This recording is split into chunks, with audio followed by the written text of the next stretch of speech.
Gracias por continuar en Contacto Nocturno. Es un gusto recibir a Miguel Vargas de la 16 de septiembre, que es acompañado por el doctor Luis Flores. Bienvenidos a ambos. Buenas noches. Muchas gracias. Muchísimas gracias. Pues platíqueme primero de 16 de septiembre, iba a decir preparatoria, pero está muy posicionado Claro en el sí. Centro de Estudios Universitarios. ¿En qué marco nos está visitando el doctor Flores? Sí, mira, nosotros pertenecemos a una iniciativa de tecnología, una iniciativa de la Secretaría de Relaciones Exteriores que se llama Nodo Baja California. Esta iniciativa pretende ser un organismo vinculador entre mexicanos que radican en el extranjero y que están haciendo cosas interesantes y México. De la manera en que revisar qué proyectos específicos se realizan aquí en nuestra región, en Baja California, y poderlos empatar con proyectos específicos que estos mexicanos que están en el exterior, en otros países, estén haciendo para poder hacer una vinculación. Sí, entonces nosotros como Nuevo Baja California contactamos al doctor Luis Flores para que pudiera venir a Mexicali, primeramente para impartir unas conferencias, y posterior a ello hicimos una agenda de trabajo donde visitamos el CICES en Ensenada, visitamos las instalaciones de la UNAM, visitamos el observatorio en la Sierra de San Pedro Mártir, fuimos a UCSD, a San Diego también, a empatar la agenda con unos investigadores de allá que trabajan temas relacionados al trabajo que está haciendo el doctor Luis Flores allá en Suiza. A ver, ahora sí, doctor, platíquenos un poco, primero de esta vinculación que se dio, ¿qué se puede dar a partir de eso también?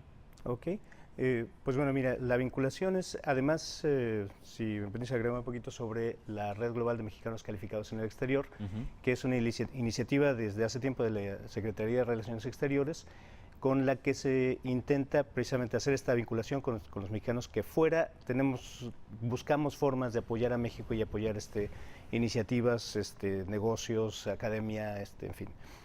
En esta red de mexicanos fuera del país, habemos ya 56 capítulos, 56 grupos de mexicanos, cada uno le llamamos capítulo, que pues bueno, en todo el planeta, y que estamos haciendo este tipo de actividades en colaboración con los nodos que ya están aquí en el país. Yo personalmente soy el presidente fundador del capítulo Suiza-Liechtenstein, y bueno, ahora expresidente del capítulo Suiza-Liechtenstein y ahora presidente también del capítulo Hong Kong, donde radico la mitad del año allá porque soy profesor de la Universidad China de Hong Kong, donde soy profesor del Departamento de Física allá y hago investigación en el CERN, en la Organización Europea para la Investigación Nuclear, donde pues tuve el privilegio y la responsabilidad de trabajar directamente en el descubrimiento del bosón de Higgs, que fue este descubrimiento que se hizo en 2012, sobre una partícula que es como la piedra angular de la forma en que la materia puede hacer cosas sólidas. Si no existiera esta partícula, no habría nada de lo que vemos aquí. O sea, es realmente una de los componentes cruciales de lo que llamamos el modelo estándar de física de partículas. Entonces, ese es, digamos, mi rol como investigador en Europa. Y lo que estuvimos haciendo aquí fue precisamente utilizando todas estas ligas que como ya ves son extensas y en varias direcciones. Sí, claro. Platicar por una parte con instituciones nacionales para ver qué proyectos podemos hacer, y pues bueno, ya te comento 2 o 3 de ellos. Por ejemplo, con el CICESE podemos buscar participar, o que ellos apoyen en la participación de maestros mexicanos de física y matemáticas, de licenciatura y de preparatoria, en un programa de capacitación en español para maestros en el CERN, en esta Organización Europea para la Investigación Nuclear, el próximo año. Esa es una de las cosas de las que platicamos. Después, otra es, déjame ver cuál otra, porque fueron tantas que... Sí, colaborar en conjunto también con UNAM para la difusión de las actividades científicas que realizan ellos ahí en su centro. Exactamente. Bueno, así como eso, hemos detectado muchas oportunidades. Realmente ha sido una agenda así muy, muy apretada de cosas que hemos encontrado, de qué manera podemos colaborar con todo esto.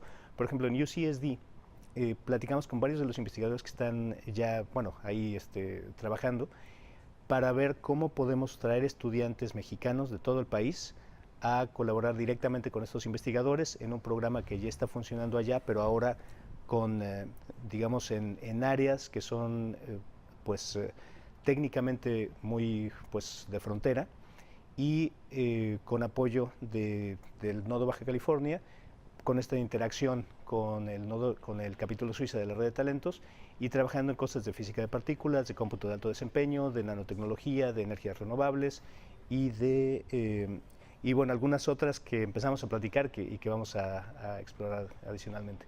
Entonces hay muchas propuestas y muchas iniciativas que ya, pues por lo pronto acabamos de hacer esto, está realmente muy fresco, pero ya están muy apalabradas, ya las tenemos, digamos, amarradas. Ahora lo que tenemos que hacer es elaborar la parte de detalle y darle seguimiento y consolidar todo esto. Arrastrar el lápiz, como dicen, dándole detalle a estas oportunidades que son pues tan amplias, tan variadas como lo que usted estudia, ¿no? Como el universo y sus cuestiones tan complicadas. Yo esto que menciona de la partícula de Higgs en el 2012, claro que lo recuerdo el impacto mundial que generaba, cantidad de documentales, muchas revistas, artículos, y sinceramente, aunque sí lo explico ahorita en algunas palabras, y creo que a los que nos ha interesado mucho ese mundo, pues nos ha hecho un poco de sentido, se generan más preguntas que respuestas, ¿está usted de acuerdo?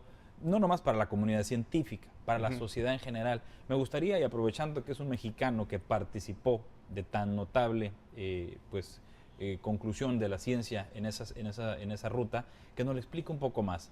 En la medida posible en el español cristiano, ¿verdad? Claro que alejado de la profundidad científica que implica esta partícula de Higgs. Claro que sí. Mira, lo que sucede con esta partícula es que es parte del modelado matemático que hacemos del universo, pero que resulta que cuando uno estudia en detalle las implicaciones de lo que ya sabemos, o sea, tenemos mediciones de que la materia está formada de átomos, los átomos son todos ellos un conjunto de en total 118 elementos, y bueno, esa refinación de lo que sabemos de la naturaleza pues se va haciendo con matemáticas y va produciendo algo cada vez más bello, más complicado y más, digamos, autoconsistente. Más sólido. Más sólido. En 1964 se dieron cuenta de que para que todo esto funcionara, se necesitaba la existencia de una nueva cosa. O sea, todo eso funcionaba muy bien, pero tenía un gran problema teórico que te puedo explicar en un momento. Sí. Pero ese gran problema fue resuelto por varios teóricos, entre ellos Peter Higgs, diciendo que para que todo funcione y realmente para que las partículas elementales no tengan que estar todo el tiempo a la velocidad de la luz, es decir, para que podamos tener existencia, se requiere que el universo tenga un nuevo campo, un nuevo objeto que deba estar en todo el universo al mismo tiempo. Ese objeto se llama el campo de Higgs. Y es un campo muy extraño, es un objeto muy extraño. Es, para empezar, el objeto más grande que puedes concebir, es decir, tiene que estar de aquí hasta el final del universo y desde el principio hasta el final del tiempo, cosa que ningún otro objeto físico es. Entonces, eso debería de existir si esa teoría fuera correcta. Sí. Ahora, que una teoría nueva diga que hay una cosa tan extraña, pues bueno, tiene que confirmarse, o sea, tienes que ver si es cierto eso o no. Sí, no te puedes quedar con la hipótesis. Exactamente. Que se dio en los 60. Exactamente. Ajá. Y entonces lo que se hizo durante mucho tiempo, porque realmente fue de 1964 a 2012, fue una enorme cantidad, no fue el único experimento que se intentó, el LHC, el de CERN, sino que se buscaron muchas formas de buscar esta partícula que era predicha. Cuando hay un campo nuevo, hay una partícula que corresponde a eso, esas van juntas siempre. Entonces, cuando se descubrió que se necesitaba un nuevo campo, pues tenía que haber una partícula, y entonces si hay una partícula hay que buscarla, a ver si realmente existe. Entonces, eventualmente, en 2012, tras un trabajo muy grande, que ahorita te comento un poquito, se descubrió esta partícula de Higgs, y eso, lo que es importante del descubrimiento no es la partícula, sino que demuestra que este campo, esta cosa tan extraña que debe existir en todo el universo, debe de existir también. Entonces, es haber descubierto que efectivamente el universo funciona. Todo lo que vemos y todo lo que es material lo es decir, no es simplemente una bola de partículas elementales en todas direcciones a la velocidad de la luz, sino que se pueden detener y se pueden combinar con otras cosas debido a la existencia de este campo adicional. Entonces, si quieres, regresando y resumiendo, es el campo de Higgs, que es lo que demuestra la existencia de la partícula, es la base de que exista materia sólida en el universo. Si no tienes eso, no tienes más que partículas de luz en todas direcciones que nunca forman cosas sólidas, que nunca forman objetos. Entonces es realmente sin esencial. Eso, lo que está dentro del átomo, es decir, protones, electrones, neutrones, para todos lados. Y no formas, por así decirlo, no una Sí, partícula. porque lo que sucede es que si no existiera el campo de Higgs, Sí. lo que hace el campo de Higgs es permitir que las partículas elementales se detengan en su movimiento. Ajá. Si no existiera, todas viajarían a la velocidad de la luz. Sí. Y una de las consecuencias es que si los electrones, ¿te acuerdas cómo están los átomos? Que Sí. son los núcleos, que están formados de protones y neutrones, y los electrones alrededor. Alrededor. Eso solo se puede hacer si los electrones pueden viajar lentamente. Porque si el electrón está a la velocidad de la luz todo el tiempo, no puede ser capturado por los núcleos. Entonces no habría átomos. Y si no tienes átomos, no tienes química, no tienes combinaciones posibles, Se cae no todo lo tienes demás. rocas, sí, todo lo demás se cae. Entonces por eso es tan importante la partícula de Higgs, por eso se le buscó. Ahora, la forma de encontrarla fue este enorme acelerador de partículas en Europa, Sí. que es este aparato de 27 kilómetros de circunferencia, 100 metros bajo tierra. Es como un tubote gigante. Es que como un tubo, sí, exactamente. para que la gente lo pueda tener Y referencia. de hecho es un tubote formado por 1.400 magnetos superconductores, 1.400 tubos de 12 metros de longitud, 20 toneladas de peso y más o menos 1 metro de diámetro, con una tecnología formidable. Realmente tan solo los magnetos que utilizamos para hacer estos choques es una tecnología realmente de punta hace 10 años, que es cuando se estaban construyendo. De Y bastantes además, millones, asumo también. y una buena cantidad de millones. Más o menos el costo del proyecto completo fue de alrededor de 9.000 millones de dólares. Y es realmente tan solo la organización de este proyecto, estamos hablando de 9.000 millones de dólares, 20 países, 200 instituciones, alrededor de 10.000 científicos. Tan solo la parte organizacional, la parte humana de poner todo eso a hacer un proyecto que produzca Lo que algo. cada quien le corresponde. Sí, exactamente. Eso ya es un reto Sí. impresionante. En Atlas está organizado en varias colaboraciones experimentales. Yo trabajo en una de ellas que se llama Atlas. Ujú. Y en Atlas recibimos en algún momento, antes del descubrimiento, a un grupo de estudiantes si mal no recuerdo, eran estudiantes de maestría en administración de la Universidad de Ginebra, para ir a estudiarnos a los científicos, para ver cómo estábamos consiguiendo 10.000 organizados. exactamente, esta organización humana tan enorme. Que además buscando una cosa tan rara. Una cosa Exactamente. que existe en todo el universo, es la cosa Ajá. más grande y en todo el tiempo. Y que nunca se había visto antes, ¿no? Ujú. Y que aparte no sabíamos si existía. O sea, Sí, realmente, iban con una hipótesis del 64 y costó estos miles de millones de dólares. Exactamente. Entonces es realmente un proyecto formidable, también porque es un proyecto hecho en tiempo de paz. Sí. O sea, así como eso, ves que teníamos antes el proyecto el proyecto Manhattan, por ejemplo, o el proyecto Apolo, son proyectos multimillonarios o multibillonarios en donde se empleó una enorme cantidad de gente. El proyecto Manhattan de la bomba atómica, estamos hablando de alrededor de 130.000 personas en el pico del proyecto, y bueno, también es igualmente enorme es el proyecto Apolo. Pero ambos son militares. Sí, O sí. sea, el proyecto Apolo no diría es que son viajes al espacio, no era únicamente eso, la motivación había sido la búsqueda de tener la tecnología de misiles balísticos intercontinentales tan bien que pudiéramos llegar a la Luna. Ujú. Entonces, este proyecto del CERN es un macroproyecto que se hace en tiempo de paz para fines pacíficos y de ciencia pura. Entonces, realmente es un parteaguas en la historia de la ciencia. Y ¿Qué es algo- cambió? ¿Qué paradigmas vino a romper algo en las teorías de la física? ¿Se vieron, no sé, cuestionadas, afectadas? Lo que consiguió fueron varias cosas. Por una parte, el descubrimiento demostró que la teoría que teníamos, bueno, cuál de las teorías que teníamos era la correcta, ¿sí? Había otras formas en las que la naturaleza podía resolver el problema de la masa de las partículas elementales, es decir, de evitarles ir todo el tiempo a la velocidad de la luz. Y al descubrir que era la partícula de Higgs la que hacía esto, se ve que la que hay que continuar desarrollando y entendiendo mejor es esta en particular. Entonces, lo que hace básicamente es indicar el camino. Sí. De todas estas posibilidades, toma esta y continúa desarrollando por este lado, porque esta es la que la naturaleza toma. Ese es, digamos, el resultado directo, la implicación directa.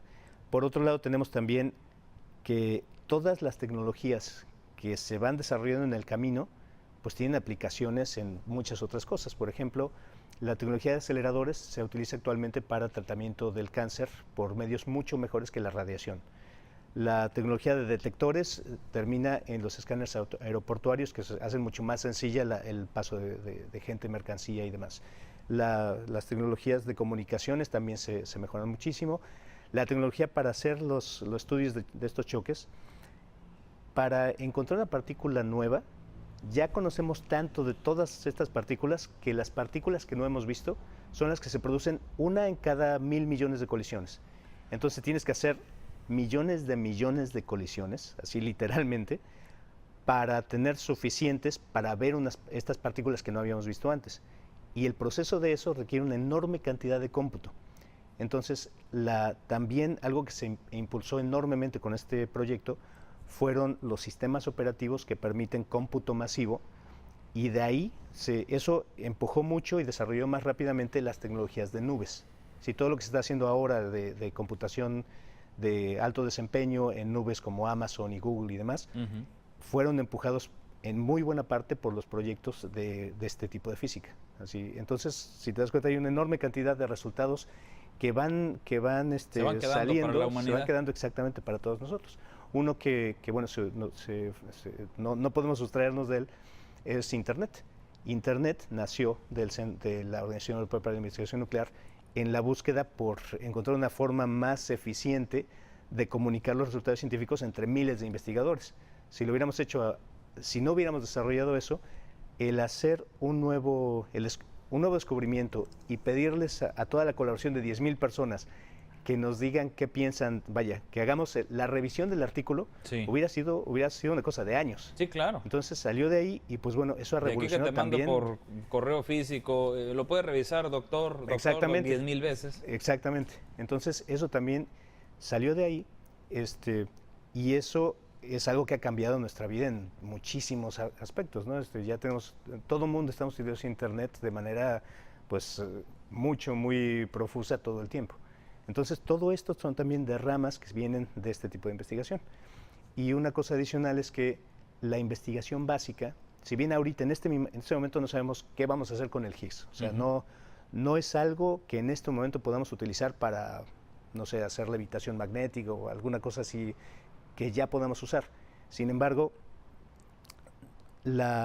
este tipo de investigaciones de encontrar nuevas cosas en la base de la naturaleza es precisamente lo que después nos permite, cuando al pasar de los años un nuevo muchacho que no tenía, que estaba dedicado a estudiar las propiedades básicas de la naturaleza, se le ocurre una idea de cómo utilizar eso, produce los cambios tecnológicos que pues poco a poco han estado redefiniendo nuestra vida.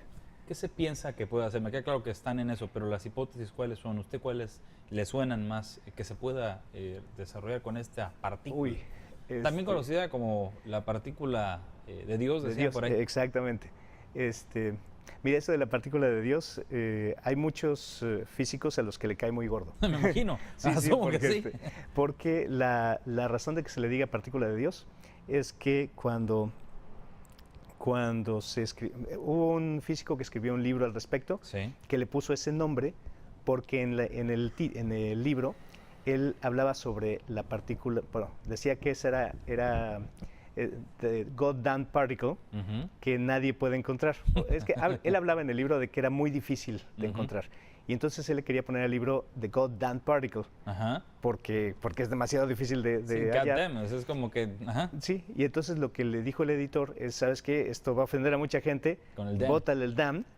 Y él, un poquito en broma, dijo, sí, pues órale, pensando que no se le iba, que este tipo de expresiones no se ponen en los títulos a la mitad de la edición, pero nunca llegan a hacerse. Y pues se le quedó. Y no es tan malo por el lado de que llama la atención de mucha gente y permite que tengamos conversaciones sobre la ciencia real que tiene ahí. Ahora, por otro lado, no tiene nada que ver con Dios. Sí. Y pues también está el lado de que confunde a la gente. Bueno, salvo una característica de Dios en la Biblia, omnipresencia, ¿no? Exactamente, ese es aquí poniéndole. Efectivamente. He hablado incluso con algunas personas que se dedican a esto. Incluso físicos que dicen, bueno, pues está esa posibilidad. Ahí está, pero bueno, yo estoy más bien del otro lado, como que claro. No me gusta que se le llame así. ¿Usted no cree en Dios? No. Los científicos, en la gran mayoría, si no es que todos, ¿no? Es una cosa interesante porque, mira, efectivamente, yo no creo en Dios, pero lo que sí es muy claro es que la naturaleza tiene una base de orden y de estructura, así muy interesante, muy bella y muy coherente. Ahora, a eso no es el tipo de Dios del que se habla en muchas de las religiones, pero bueno, hay esa coherencia interna que tiene la naturaleza misma. Pero bueno, en breve no. En breve no, pero bueno, yo aquí le repito, aquí haciendo la polémica, en el 64 una persona dijo, Higgs, que había algo que estaba en todo el universo, que era la cosa más grande, de punta a punta, que había estado en todos los tiempos. Y yo quiero dejar, evidentemente yo sí creo en Dios y entiendo y respeto mucho la parte científica. Creo que si no hubiera personas que cuestionaran desde la ciencia todo lo que antes no se cuestionaba, pues ¿dónde estaríamos, verdad? En el oscurantismo, evidentemente. Pero sí es bonito, como usted dice, es bello pensar que en el mundo lo que en el 64 decían era, pues parecía una locura que algo fuera tan grande como el universo, que estuviera en todas partes, es decir, está entre nosotros la partícula de Higgs y da de una punta a otra del universo, así es que esto tiene punta, pues exista, porque en el 64 seguramente sonaba tan loco como para los científicos decir Dios existe, ¿no? Era tan improbable como aunque bueno, por continuar la polémica, el asunto es que la idea de Dios no es únicamente que sea infinito, porque entonces podría decir que el universo es Dios y entonces sí, sino que también incluye la idea de que es una entidad como nosotros, compleja, con personalidad, con pensamientos, con conciencia. Con una conciencia. Exactamente. Y este objeto del que estamos hablando, este objeto infinito y eterno, o tan eterno como el universo, es el objeto más simple que puede haber. Tiene todas las partículas, todos los campos correspondientes a las partículas elementales tienen varias propiedades, entre ellas una se llama spin, que bueno, para todas las partículas elementales tiene valores de 1 medio o 1, y el Higgs es la única partícula fundamental que hemos encontrado que tiene hasta el spin es 0 para el Higgs. Es la cosa más neutral y más sin propiedades que pueda haber. Entonces, en ese sentido, es casi el contrario de la conciencia. La conciencia es el fenómeno más complejo que hemos visto, que hemos encontrado en el universo. El bosón de Higgs, el campo de Higgs, es el objeto más plano, más sin chiste, en cierto sentido, que puedes imaginar. No tiene ni siquiera esa propiedad que todas las demás partículas tienen. Entonces, en ese sentido, no se le puede equiparar con Dios, porque es el otro lado. Sí. Sin embargo, y sigo con la polémica, ¿por qué no nos trajimos un café aquí, doctor? Sí, no, pues sin embargo, sigo con la polémica, delimita a los otros partículas más pequeñas, que son los átomos, para que existan. Es decir, aunque tenga esa parte plana que usted dice, o mínima, o apenas, bueno, tardaron cuántos años en encontrarla, apenas visible o encontrable, viene a darle forma, ¿no?, al universo entero, desde el átomo más pequeño hasta la consistencia de nuestro rostro o de esta mesa o de todo lo demás, es decir, pero bueno, ya estaría muy interesante. Estoy muy honrado, ya sé, estoy muy honrado con esta plática, doctor, con que haya abierto un poco este paréntesis de por qué es un mexicano destacado en el mundo y por qué pues ha tenido esta vinculación. Yo creo que quienes ya tuvieron la oportunidad de estar ahí, pues han de estar igual que yo, de emocionados. ¿Algo que quiera agregar, doctor, con lo que usted quiera cerrar? Pues yo quisiera cerrar con dos cosas adicionales. Por una parte, invitar a los estudiantes que nos estén viendo, y a los niños y a los muchachos, a acercarse a la ciencia, a no decirse ellos que no pueden, porque es algo que tenemos mucho en México y me ha tocado verlo muchas veces, que hay muchachos que yo veo, habiendo conocido estudiantes de todo el mundo, en CERN, en Suiza, veo a muchachos que sé que pueden y yo los he visto, yo doy fe de que sí que podrían y que luego se dicen ellos mismos que ellos mismos no aplican a oportunidades porque sienten que no van a dar el ancho, que dejemos de hacer eso, que hay oportunidades, a esas mismas oportunidades hay quien en otros países dice chance y puedo y se avientan. Y en México tendemos a que chance y no puedo, pues mejor me quedo. Entonces eso tenemos que cambiarlo, tenemos que aventarnos por las cosas que queremos.